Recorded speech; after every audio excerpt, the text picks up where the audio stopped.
Chowkidoki on just tässä lähdössä vähän niinku kiireen päällä tonne Prismaan, kun huomasin toisaalta, se oli muutaman päivän toi mun rahapussin niinku tämmönen kollan pussukka, hetkinen, niinku tämmönen, niin mulla on se niinku lompakkona ja sit siellä on puhelin, niin se on se takatasku mikä siinä on, niin siitä on vetskari sit mennyt rikki. Ja siellä on just tosiaan ne kortit, et ei niinku, ja mitä nyt siellä on ehkä käteistäkin, niin ei ihan hirveästi lämmitä ajatus siitä, että sieltä jotakin putoo.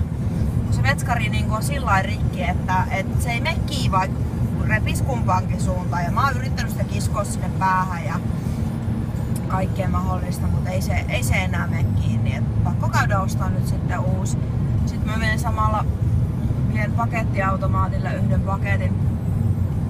Mun kummitytölle lähtee sellainen laukku, missä on kaiuttimet. Sitten siellä on toi auksipiuha siellä sisällä ja sit mä laitoin MP3-soittimeen kaikki Isaac Elliot ja Robinin biisit hänelle, niin hän saa nyt sitten sellaisen kivan.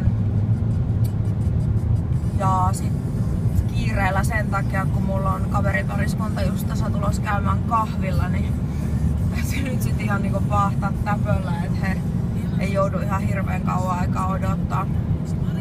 Ai niin, tähän väliin pikku sponssijuttu. Mun auto on Pottumobile. Kiitos vaan Pottukoiran noista tarroista.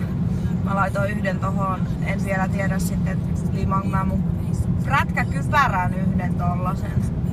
Ihan vielä ei kyllä tunnu siltä, että vois prätkän kaivaa esille ja lähteä ajelemaan.